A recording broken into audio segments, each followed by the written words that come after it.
What's up, light bearers? Welcome to Light Tab. My name is Melissa. And I'm Emily. And today's Light Tab, we're going to be talking about modesty. And as a disclaimer, for every episode that you'll watch on this podcast, this is just a light tap into this subject. Modesty, it can be extensive and it can go really, really deep, but we are just touching the surface of it. We'll go in a little bit.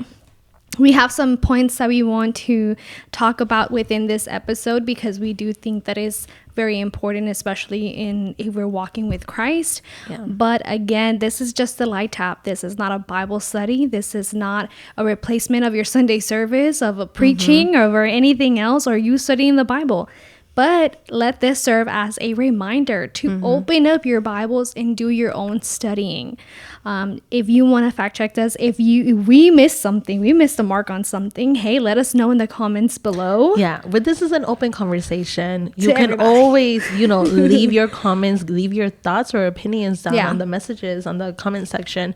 And if we see them, we'll respond. For sure. Let's have a conversation, everybody. Yes. So we're going to get right into it.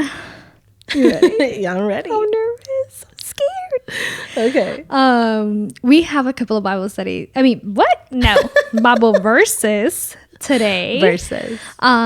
So we'll get into it. Emily is going to read all of them in English, and then I'll read them in Spanish. Okay. We're going to be reading from 1 Peter 3:3-4. It says, "Your beauty should not come from outward adornment, such as elaborate hairstyles and the wearing of gold jewelry or fine clothes. Rather, it should be that of your inner self, the unfading beauty of a gentle and quiet spirit, which is of great worth in God's sight." Okay. Primera de Pedro 3:3-4 dice, que el adorno de ustedes no sea de cosas externas como peinados exagerados o con joyas de oro y vestidos lujosos. La belleza no depende de las apariencias, sino de lo que hay en el corazón. Así que sean ustedes personas tranquilas y amables. Esta belleza nunca desaparece y es muy valiosa delante de Dios. So, modesty. This is a conversation that you and I have been talking about for a minute, right? Yes, we have. But we have talked about it in the sense of clothing. Yes, we have. So why was this such an important conversation for us to have? I think we had a conversation, I think, because there's specifically for women, we have a very fine line of like what is considered modest and what is considered immodest. And I think it's because for us, we have more to show. For sure. We're just blessed. We're just blessed with more attributes, physical attributes that you can enjoy. So that's not to say that there isn't certain things as a man there as a physical outwardly appearance that you can't offer the opposite sex to enjoy. But some are more visible than others. So I like that this verse specifically says, it talks about jewelry, it talks about clothes, it talks about your hair, anything physical that you can see. Yeah. Exterior. Yes, exterior. And I love that it says, rather it should be that of your inner self, the inner beauty that comes in. From that beauty, you will see modesty. Yeah. And at first you're like, well, isn't that like your inner self? Isn't that like self-love or anything like that? And yes, but at the same time, when you think about it, the way that you feel about yourself, you're gonna express it on the outside. Yeah, for sure. Like, let's say, it's so crazy. Do you ever get dressed based on the mood that you're in, or do you normally you'll just pick out the clothes? So that's what I was gonna say. Whenever you go to church, do you pick the dress out way ahead, or do you wait till the morning of and dress according to your mood? Sometimes, depending on the service or depending if I'm serving, I do pick it ahead of time, and sometimes I don't. It really just depends, I think, on the occasion. So like I was saying, us as women, when we go on dates, we try to impress. So what are we gonna do? We're gonna pick the best clothes that fit us well, so we can impress our date. So we can look attractive, and we can look we can feel attractive, and then yes, hopefully we think that they see us attractive too. exactly. Yeah. So you're not gonna pick something that's gonna make you look less than your best self. And what is another thing that you bring on a date? You bring your best self, your best attitude, your best comportamiento. You bring your best self, not just in the appearance, but you don't act a fool, right? Right? I don't know. I haven't been on a date in a long time. I don't know. And my date already knows me, like, from head to toe and all my attitudes. So I don't know. You're tell like, us. You're like, right? he's had years to get to know me. So he should know by now. We go on a date and he's like, at any moment it could but even with my husband, when I do go on a date with him and we plan date night, because since we're married, it has to be more of a planned thing. We have a kid, we have to like see who, like, we have to organize our agenda, right? And so yes, if we know that we're gonna go on a date, both of us are preparing mentally, spiritually, emotionally to go on this date, and we do like, hey, this was a sacrifice within our time, and so we are going to bring our best attitude. Like, this is not the moment to bring any type of fights, any type of like, you know, or like if we're pissed at each other, like desacuerdo, like why would we go on a date, or you're not in the mood to go on a date at that point, right? Exactly. So yeah, we definitely bring our best selves, even though we've been married for 12 years. And you got to remind that when you bring your best self, it's not so they can see you, which most of the time is what we want. But when we are representing God in any and every situation, we are trying to let them see God in us. Yeah. Because we are the light, and That's we're supposed the goal. to shine. He's supposed to shine through us. That's the goal. Yeah. That's the goal. So in everything and anything that you do, you're not only presenting yourself, you're also presenting yourself as a child of God. So back to the clothing part, right? Like, if you were going on or let's actually rapid fire. I'm gonna say scenarios. Okay. And describe to me. Like, what would I wear? What would you wear? Oh no. What will I wear? You ready? Okay. 1, 2, 3. Sunday service. Okay. Long dress with like some high heels, hair down, minimal makeup, minimal jewelry. Okay. Date. First date. Okay. Going to a nice restaurant. A nice restaurant. Okay. Nice blouse, some nice jeans or dressy pants with no rips. Maybe either, like, right now we're getting colder, so probably some boots, which I have seen that's yeah, they like that. Okay. What about jewelry? Oh, best believe minimal makeup. I'll tell you that right now. Oh yeah. First date, minimal makeup. Don't overdo it. And a jewelry, accent pieces. Okay, yeah. I like that. I like that. A soccer game. Okay.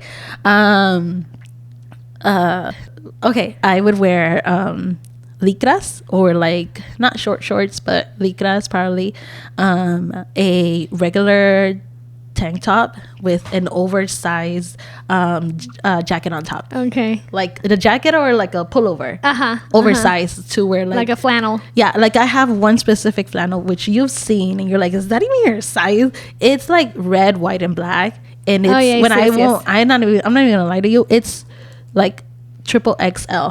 Yeah, I love those. And I love it. It covers everything. And I'm just like, if I feel too fat, I already know, like these little shorts are a little too tight, or the leggings are a little bit too tight. Yeah, it's gonna do this job. It's gonna cover, and it's gonna make you feel somewhat comfortable. Yes. Okay, what about like school or studying? Oh my God. Okay. So I just finished school, right? I got my license to become a realtor. Yes. If you need to buy a house, holla at your girl. Yeah, so there was this one girl. She used to sit behind me, and no lie, every day we went to class, this girl would come in some nice heels. Okay, that's nice. A little skirt, a jacket or a blouse, or like a professional like little dress suit, and with like some fancy heels, maked up, like hair on point. And I was like, girl, we're in this class at 8:30 in the morning. I could never. Never. So when I first Some started, people, when I that's first, their love language, or Yes. that's how they show up. exactly. And I know I was like, nah, I can never So do what that. would you wear? So I would wear like a nice button-down blouse with like some pants and dressy shoes, like flats. Okay. Yeah. As the classes went on, I was like, I don't got time for that anymore. So what would you wear?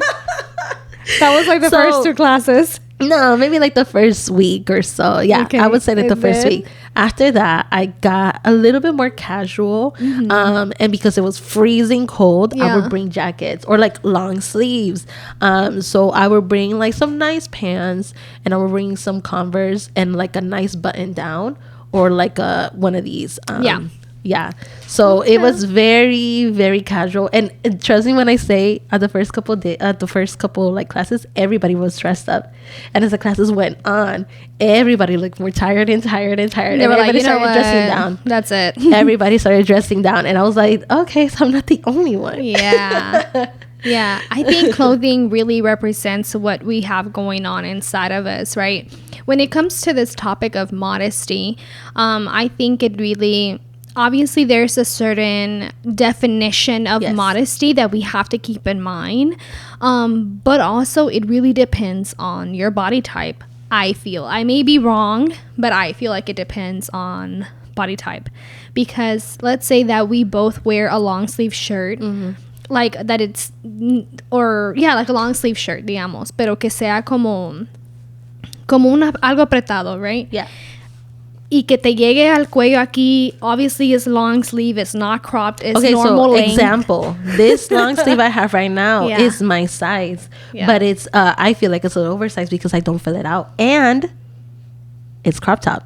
And you know I've been really into crop tops lately. So if you were to wear this thing, oh no, Fits me like a bra. exactly.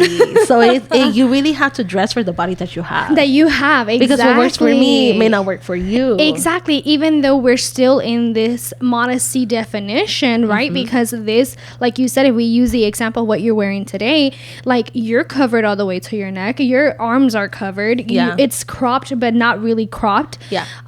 But if I would wear it, it will look completely different on me. And so sometimes we can as society fall into this, or as believers here could fall into the situation of like, we're gonna call it modesty because it's hitting the places, but because I have this certain body type and that's still considered modest, I'm gonna wear it, and it doesn't matter how it fits Exactly. me.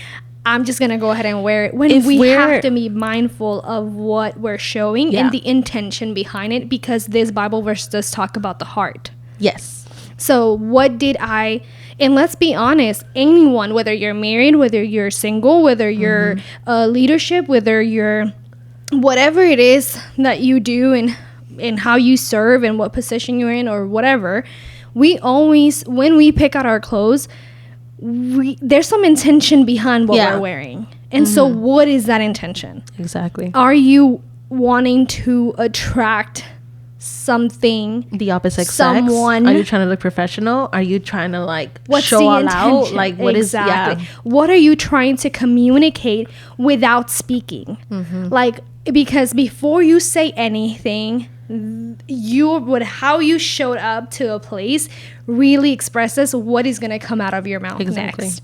So we have to, like, when we're thinking about modesty, and this goes for both men and women, what is the intention behind what you're wearing? If you are a girl, a woman, and you're wearing something like low cut or something short or something cropped or something tight, what is the intention behind that?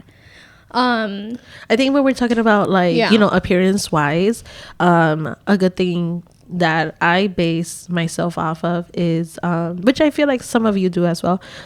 You base off of yourself when you are like naked. Okay. I can see every curve, every inch of my body. And, there's certain things that, let's say that you can see that you leave to the bedroom, and there's certain things that you show the public. So let's say I am going all out, I'm going on a date, and the first thing that I do is I put on a bodycon dress. No problem. All right. Okay. What do you think I'm going to be giving to this person? Like, what is my message going to be? If it's like a bodycon dress, like meaning bodycon dress, where it's like barely covering my bottom and I'm showing exposed cleavage, and not even, because when I tell you, like, I don't have much to share, a little bit more bottom than I do the top, but I don't have much. But in a bodycon dress, whether you have some or you don't, you are exposing every inch and corner of your body. There's not a lot of things that you can hide on a bodycon dress, unless you wear a faja, unless you wear and even then you can see the curves. Okay, so if another person, sorry, that's skinny, who has curves but not así tantas exageradas, will wear the same bodycon dress, would it still be immodest?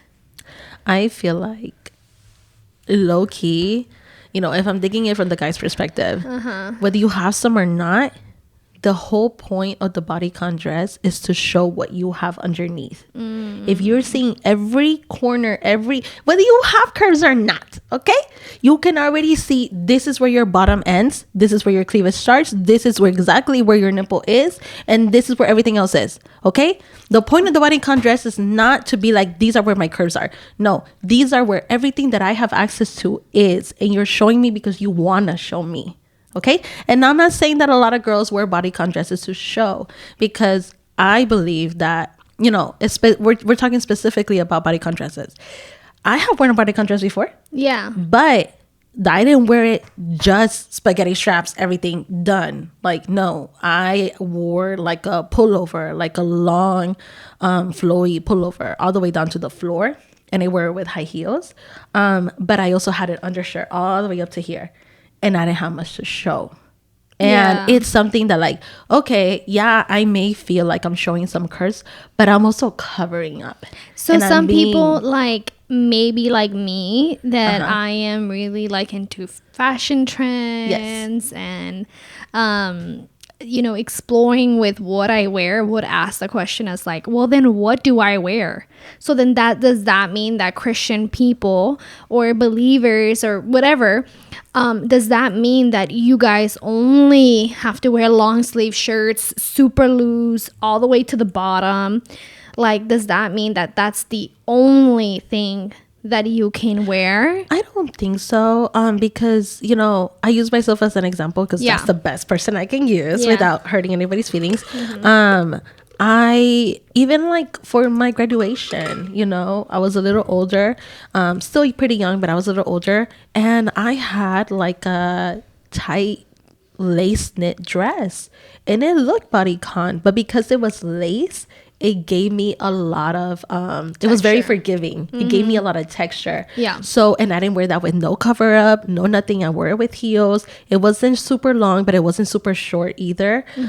So it was like right in between of like what, like my mother was like, you need some higher heels because you're too short, and it still looked okay. Because the higher the heels, the shorter the dress can look. So that's something that, like, you really have to be mindful. It doesn't really matter on what it is that you wear. It's more of like how it looks on you, because the material of the things that you wear can change the aspect of your body. There's certain dresses that I would wear, or shirts that I had to wear with an undershirt, and there's others that I didn't. And they were tighter, but they looked fine. And there's other things that would be looser that showed a little bit more. So just because something is tight, just because something is loose, doesn't mean that that's immodest.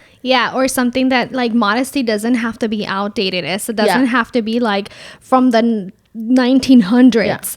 Like, you can make fashion trends that are going on now modest. So you can still, like, if you like fashion, you can still wear all the things, but always keeping in mind that, like you said at the beginning, we represent Christ. Exactly. And whether you are single, and I know that if you're single, maybe you're trying to attract the opposite sex because you want to date someone, you want to marry someone eventually, you want and that's not a bad thing, and that's cool, but keep it modest. Make sure that above anything and everything, that you show up being who you are, and that is a daughter or a son of Christ, because men can be immodest too. Oh yes, it doesn't apply to just women. It can also Yeah. apply to men as well. Yeah. So give us some examples, Emily, Okay. of how men can be immodest. The number one example that comes to my head that I think about, I'm not really that much online, but there was one trend that came. No, it's not recent. It's like it's been ongoing for like almost more than a year now. It's an old trend. Years, yeah. Is one where there would be like a guy, super stupid, coming out of a pool wearing some gray sweatpants. A pool? Yeah, it could be anything. It could be them leaving the gym, getting another room. Yeah, because gray or like, sweatpants has been like a thing forever. Yes. Like if they're just going on a quick car date, if they're going to the movies, if they're Yes. Netflix. So you know that whatever. certain clothing can give you a shadow of certain things or bumps or anything, especially in the nether regions regarding men. So you know, gray is a very shadowy color that you can see everything. Yeah. And that's one of the things that these men would do on these TikToks or these Yeah. reels on Instagram. They will put on these gray sweatpants to show what they were carrying. Yeah, which I Yeah. am like, look, gray sweatpants are great Yes. when you are married Yes. and you are wearing them in your household. And your wife Only. has the privilege to see that. Exactly. But if you're wearing them outside, the intention is different. Yes. I feel like the intention is different. Like, you know, you're gonna get some attention. You know, girls are gonna be staring and be like, "Damn, that's so cute. That's so hot." Yeah. But let's be real. Men, we as women have more to share, more to like show. As men, you guys don't really have a lot to share. But that doesn't And mean so that because they don't have a lot to share, they have gotten away with being Yes. immodest for a hot minute. And that's what I was gonna say. That doesn't mean that there are other things that you guys show that you may not think is immodest, but Yeah. it is. Yeah. Something that I've been into for years now. Okay, years, and Melissa can probably tell you that has really not changed. Are my tank tops with the V-necks? Okay, you see her rolling her eyes. How rude. But and it's not something that I'm into hate with V-necks. guys. It's more of that like as a personal in like what you for like to me. wear. Yeah, what Yeah, I yeah. like to wear. Yeah. So I didn't really notice until you pointed it out to me that like some of these men, if you see it a lot in models, that they will wear some deep V-necks all the way down to where you can see like man cleavage. I'm sorry, that's exactly what it is. It's man cleavage. You can see all of their like chest hair. You can basically see their nipples at that point. And I'm not saying like, oh my God, I'm already so turned on. Like, no, but you are already pleasing to the eye. And Like you catch somebody's you're attention. catching somebody's attention. Yeah. Whether that was your purpose or not. But if you're already like having like all of this exposed, it's one thing to see a chest, like a Yeah. running man Yeah. with their chest all exposed and open.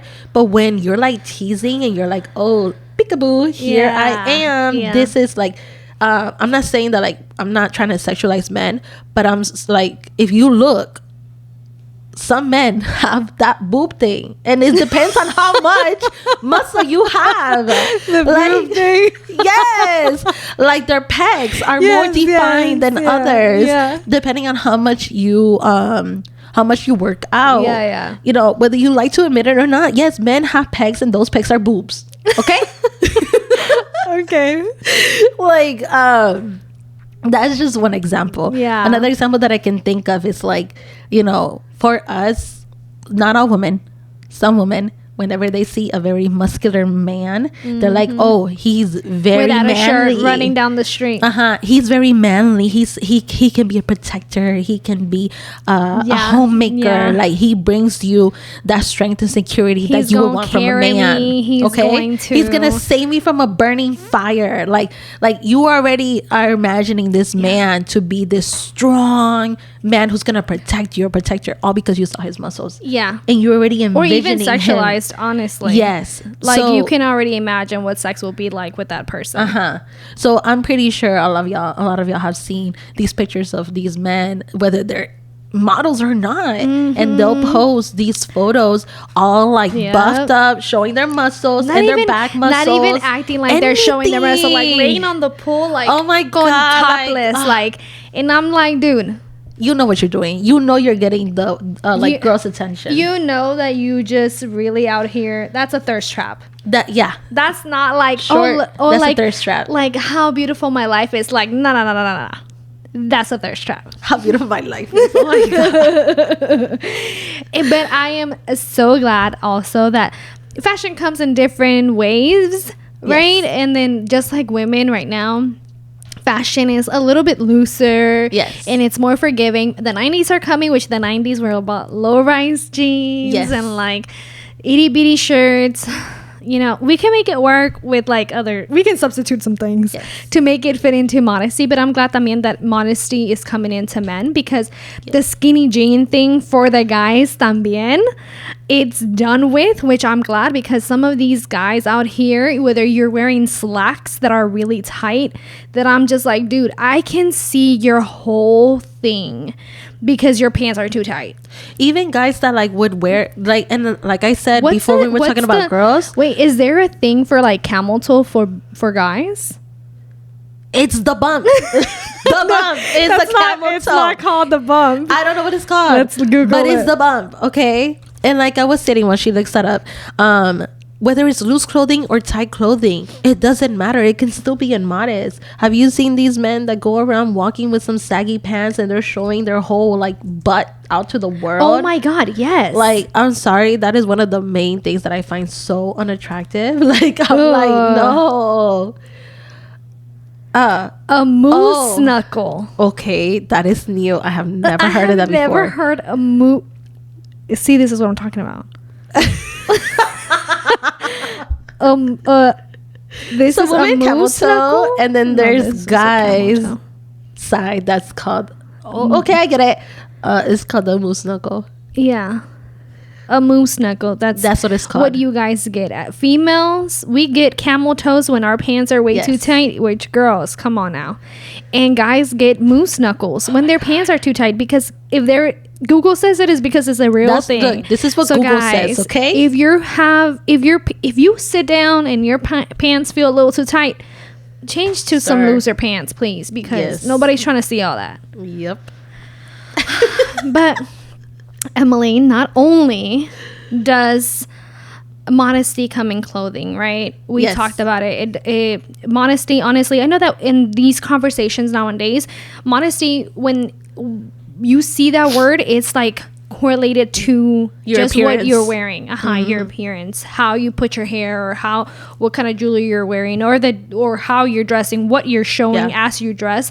But I feel like modesty is also like different areas such as speech. Yeah, how you carry yourself and what you say. Mm-hmm. Because remember, whenever you're about to show up, like whenever you show up to somebody new, like yes, your appearance is the first thing that speaks to someone, but then it's whatever else comes out of your mouth that really defines if you're just like everyone else or if you have something else to offer. Yes. So we're gonna be reading. This is our second verse. Yeah. We're gonna be reading from 1 Timothy 4:12, and it says, "Don't let anyone look down on you because you are young, but set an example for the believers in speech, in conduct, in love, in faith, and in purity." 1 Timoteo 4:2 dice, "No permitas que nadie te desprecie por ser joven. Al contrario, trata de ser un ejemplo para los demás cristianos. Que cuando todos oigan tu modo de hablar y vean cómo vives, traten de ser puros como tú. Que todos imiten tu carácter amoroso y tu confianza en Dios." So, de la manera que nosotros hablamos, también define quiénes somos and if we're keeping this sense of modesty. This one's a hard one. Because sometimes I'm wilding out with my speech. Because we were talking about this, right? I'm not going to go into the details of the conversation that we were having. Pero we were discussing like cursing, right? Or cussing, however you want to say it. And we were talking about the difference, how we grew up. Yes. Like what I can put up with, or what can be okay with me in some sense, may not be okay with you. And that is because of how we grew up. Exactly. Emily grew up, we've talked about this, Emily grew up in church. Yes. Desde the womb. I grew up with a very strict ahorita, upbringing. Y en su casa nunca escuchó que nadie hablara mal, o que nadie cursed at each other, o que escuchaste música mundana, o escuchaste la tele, que la gente estaba hablando de sexo, que la gente estaba hablando de aquí, de allá, o llamándose any kind of names. But in my household, for 16 years, we were not Christian. Yeah. So I heard a lot of cursing. I cursed, my mama cursed, my sister cursed, because whatever. They would talk about like nasty stuff, all of these like things. that was common for you. So it was a common language for us. Yeah. So now walking with Christ, knowing that we're different, we have to even change our speech. Yes. And how we talk to people. And so, like, for example, me, like, I'm not gonna come up here and be fake and say that I don't curse, because I do, especially when I haven't prayed. Yes. How you know if you're around me enough? It depends on what. And if I curse, and I'm not talking about, there are some words that I use that I maybe they're cursing for some people, and pray for me, y'all, because I don't consider this like such a bad thing. But like ASS, I don't think that that's cussing to me. Like, I'm okay with that. Damn, I'm okay with that. Hell, I'm okay. Like, there's certain things cussing, not cursing, cussing. So then I'm like, okay. But then there's other words like, some F-bombs. More like heavier Spanish, words. Heavy words. Yes. That I'm like, those only come out. That is when like the past or the foundation of however I grew up starts coming out, and it's like, hold up, your speech now has te ha revelado, ¿cómo se dice? Como has exposed you now. Yes. That you have been walking far from God. And so even how we speak, even what we say and how we say it, because the first verse said that we're supposed to have a gentle spirit. Yes. And so if we come up all aggressive, then nos delata.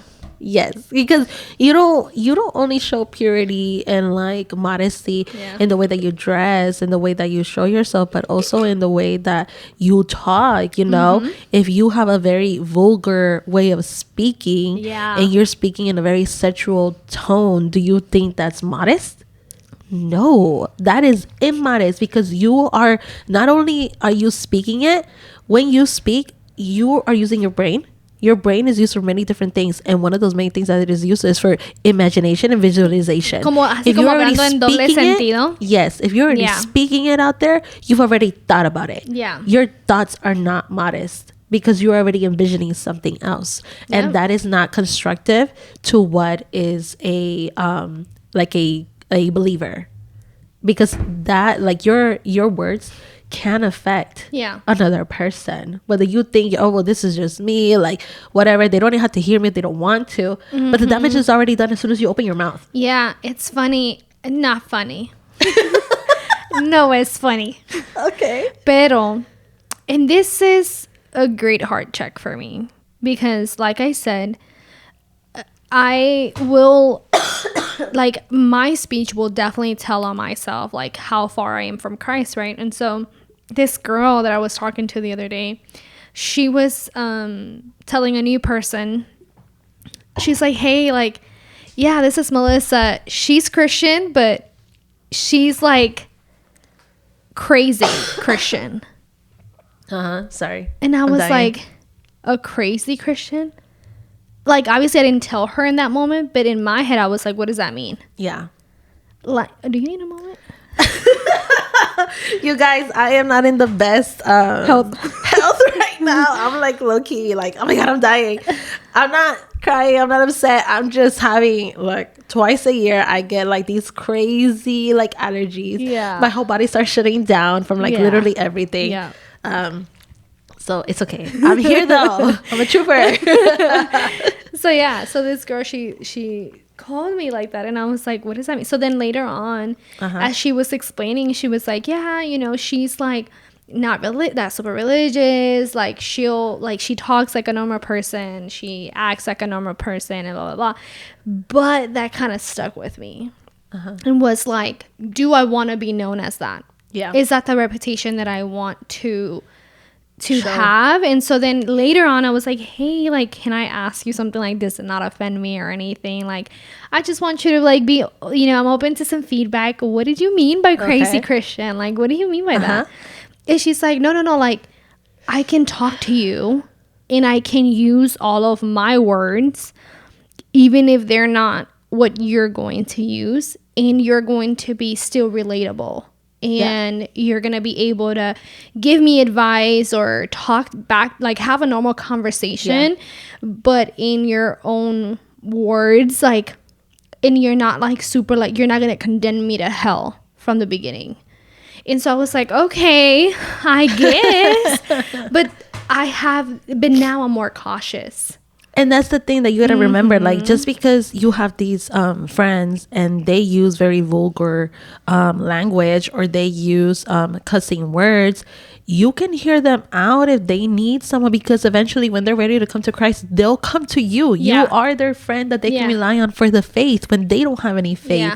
But just remember that, you know, Jesus, when he was here on earth, he spent all this time not just with Christians. No, he spent time with, you know, people who were not Christian. He spent time with people that were not his people, not where he was born. He spent time with the sick, with the prostitutes, with non-believers, all of these different people. But his language, his attitude never changed, and it didn't conform to them. They conform to him. So you always need to remember, it's okay to have, you know, your faults, and we're only human. We're gonna err because we're made out of skin and blood, right? But you also have to remember that you are showing God in everything that you do, and that includes speech. However you come across, they're gonna remember, oh well, you know, when she's Christian but she cusses, she's Christian but she likes to fight, she's very reactive, and you do not fix that, that's what you're going to be known as. So people are going to think that it's okay when they're Christian to do that, and when they're told no, or they're told, hey, like we're going to have a Bible study, this is the chapter that we're going to go over, read it ahead of time, they're going to be like, this is not for me. Because you have already shown them an example through your speech. You've already shown them that as a Christian, it's okay to cuss. It's okay to use vulgar language. It's okay to say these things and not feel like there's a consequence to your actions. I mean, to your words, because words are very powerful. They are. And I feel like us as people, we're very loose with what we say without thinking like, hey, my words can have a very heavy impact to the person that they're directed to. And, you know, if somebody has to call us out on that. Exactly. You know, we should allow people to call us out on that, actually. If I spend, you know, a day where I'm upset, I don't feel my best, and I'm going through something, and the kids that I nanny, they see that, and they're like, my head hurts, just because I said my head hurt. Oh, I don't feel so well, my body aches, their body aches. And if I tell them, no, I am not happy in this moment, I'll have my baby be like, are you happy? Are you sad because I made you sad? Or are you happy because I'm happy? Like, they'll play off of what I am telling them. You know, so it's really important to watch what you say. For sure. Because that can leave a heavy impact, not only on kids, but on non-believers. So in the same way that we are able to show modesty through speech, right after that, our actions, what we do after we show up, and what we're wearing, what do we do, how we speak, and now it's like how we behave, right? Like, because our behavior can really speak for us. Exactly. If we okay, let's say you are giving me some type of advice, right? And my first reaction is like, well, why are you judging me? Why you hating? You're just jealous. Like, instead of showing like understanding and, you know, like a good reaction. Let's just say that. A good reaction. We are straight up attack mode, or we're straight up defensive. And sometimes when you are defensive, either you're trying to hide something or you're trying to defend yourself for something that you feel like, maybe this is not correct, but I want to do it. So who cares? Exactly. Like, who are you to tell me what to do right now? Exactly. Yeah. And even like sometimes just because, like, you know, there's our friends, maybe we have friends that are non-believers, that doesn't mean that they cannot advise you when you messed up or when you acted in a weird way. Like, that is the biggest thing, like taking that correction from somebody who's younger than you, from leadership in your church. Like, if they have noticed a certain behavior, a certain trend going on within your behavior, like, they can really come and like speak to you. And so then how do you act on that, right? Or what if, like, you know how they say like the practice what you preach? Yes. Why is that a thing? Because a lot of us out here are saying things, are looking, but then we're acting a different way. And let's not, okay, correct me if I'm wrong, or tell me if you agree with me or not. I feel like when you think of someone modest, you think of someone proper, quiet, very like correct, like they don't have crazy speech, they're very chill, they're not, you know, very out there, when that's not what modesty means. And when it comes to behavior, that's not what it means. You can be modest and be very authoritative. You can be modest and still hold your ground. You can still be modest and still be like, I'll still I respect you, but here is this is why I'm angry, and this is why I'm telling you that you're wrong. yes, definitely. Obviously slow to anger también, right? Yes. But definitely hold your ground. I think that was the best thing. Like, you can behave and, like, I mean, you can be modest and still hold your ground, and that's fine. So our verse for the behavior part of modesty, whenever you're ready. Yes, we're gonna be reading from I'm struggling today. Okay, we're gonna be reading from 1 Peter 5:5-6, and it says, in the same way, you who are younger, submit yourselves to your elders. All of you, clothe yourselves with your humility towards one another, because God opposes the proud but shows favor to the humble. Humble yourselves, therefore, under God's mighty hand, that he may lift you up in due time. Y en español, 1 de Pedro 5:5-6 dice, del mismo modo, ustedes los jóvenes deben obedecer la autoridad de los líderes de la iglesia. Todos deben tratarse con humildad, pues la Biblia dice, Dios se opone a los orgullosos, pero brinda su ayuda a los humildes. Por eso sean humildes y acepten la autoridad de Dios, pues Él es poderoso. Cuando llegue el momento oportuno, Dios los tratará como agente importante. So the biggest thing in behavior is having this humility of, like, knowing that, yes, we're good. Like, it's today I had this conversation with my son as we were coming from soccer practice. Oh, yes. I mean, not soccer practice, but the soccer game. And yes. He was like, he played against a kid that goes to his school and he plays with in school. Yes. And he's like, that kid had never said that he plays in this team or that he plays good. He actually, like, plays pretty chill at school. But today's game, he showed out and he can play. Yes. And so I'm like, yeah, that's how we should be, because my son, we're in the preteen era, and so we're trying to teach him to be a confident person but not a cocky person. Yes. Which is two different things. And so but right now he has gone to the extreme of cockiness. And so as parents, we're having to humble him down real quick to adjust the level, right? Yes. And so then I'm like, well, see, this is exactly the example that I'm giving you. I'm like, or what I have taught you, that you don't have to always say that you're the best. You don't have to say that I'm so good and I do this and I do that, and like, you know, give yourself all of the like pats on the back. Sometimes you just sit there, you quiet, and you let your actions speak for you.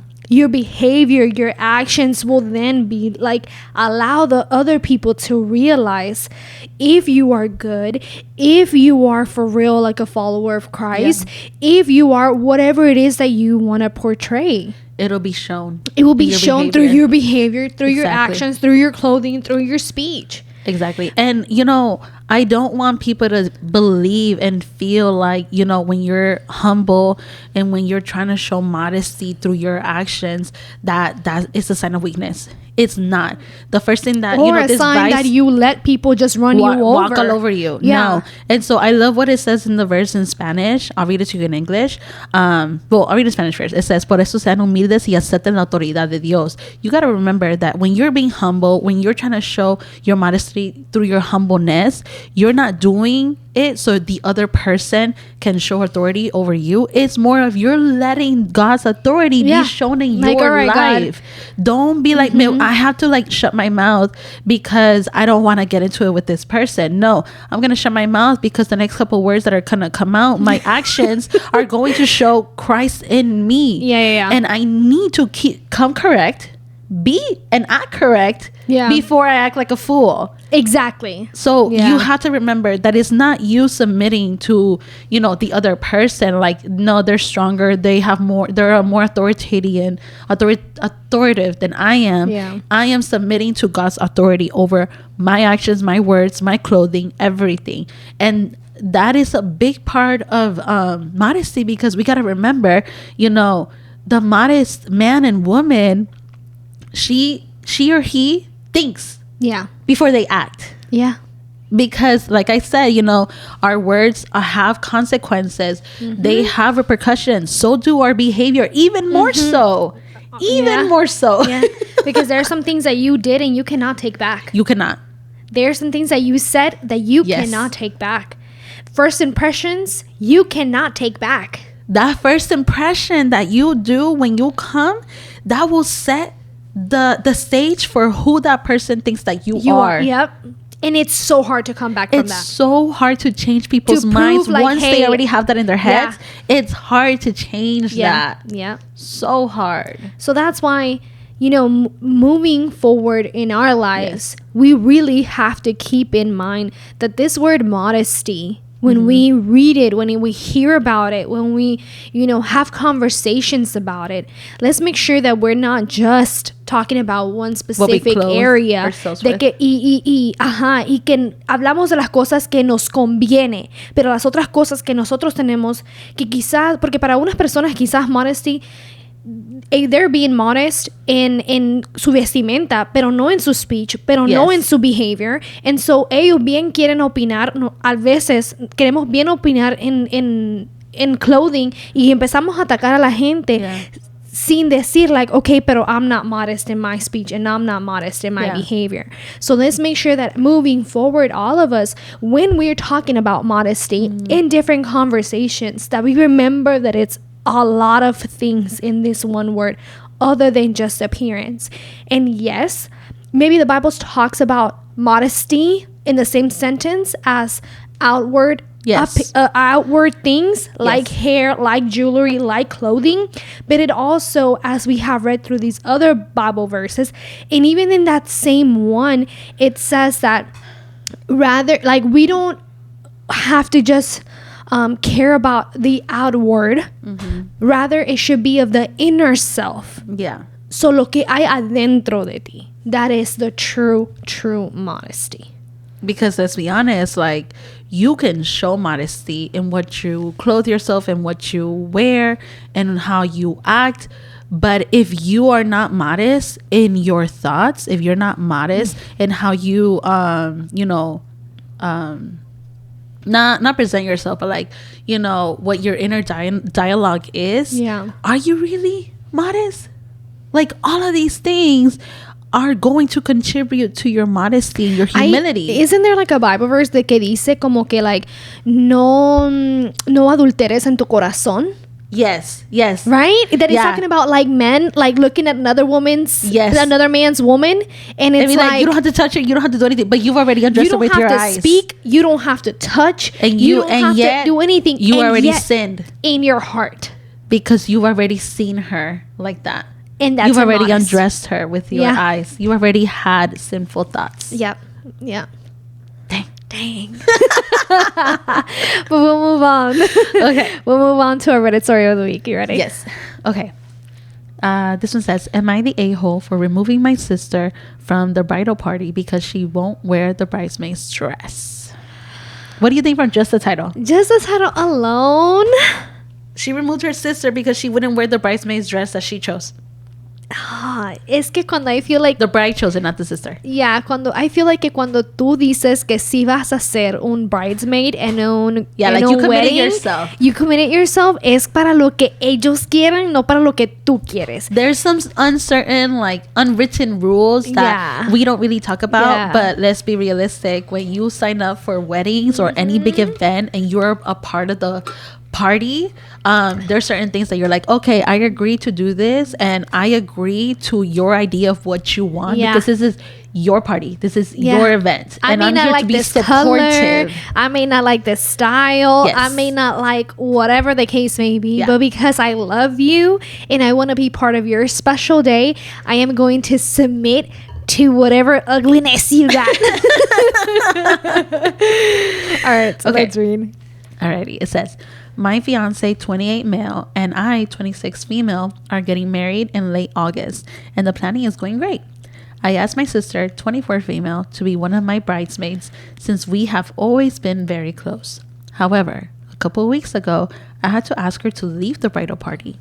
The dress I selected for my bridesmaids is very summery, pink, strapless, and knee length. However, a few years ago, my sister converted to a very conservative church, and her new church has very strict modesty rules that do not allow her to show her arms, legs, or any of her chest or back. We argued over the bridesmaid's dress, with her offering to wear leggings under the dress and have the top altered to wear a cardigan. I said no, as this would look very strange in my bridal party photos, and since she refused to wear the original dress, I asked her to leave the bridal party. My sister has been really upset, and now she feels like she shouldn't come to the wedding at all. But at the same time, I feel like her duty as a bridesmaid is to wear what I want her to. So I had the right to ask her to leave the party. So, am I the a-hole? I think everyone sucks in this situation. Why? I think everyone sucks because the sister knew that the bride knew that her sister went to this conservative church for years, so it's nothing new to her. She knew. So she knew, yet she chose something that went against her sister's rules of living life. And that's my thing. It's like low-key forcing her. If you knew that this is something that she would be uncomfortable with, because she even said it, like her new church has very strict modesty rules, but it's not new. It's been like years of you seeing her change the way that she dressed and the way that she presents herself. Why would you even ask her? Or I at wonder, least give her the opinion and tell her, hey, like this is what the dress is going to be. I'm giving you a choice. And if you don't want to be my bridesmaid, that's okay. Like you can do something else. If she's so close to you, I think you would be understanding. Yep, I agree. I do So understand. ¿Fue de compromiso que le preguntó? ¿O fue porque realmente quería que su sister estuviera y la quiere hacer que haga cosas que no quiere hacer? Because some people, just because they think like, oh, this person goes to a conservative church there, I don't want them to be there, I don't want them to follow, so let me trick you into getting out type of thing. Let me trick you into breaking the rules type of thing. So that's where I think that the bride is wrong. But I also feel like the sister is wrong, because when being asked to not be part of it so that you don't break your rules, you want to stand firm in your faith.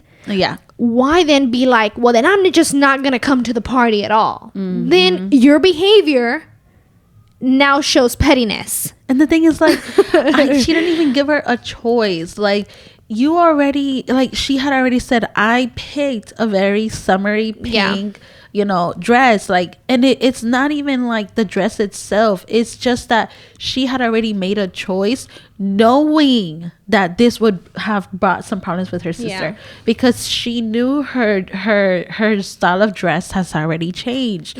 She's not dressing the same way that she did a couple years ago before she converted. And I feel like this is low-key like her telling her sister, hey, for my one day for my wedding, I really want you to look normal. Ooh, I want you in this dress for these pictures that I'm gonna have for the rest of my life. And whenever I show these pictures, I'm gonna be like, you see, like she's okay.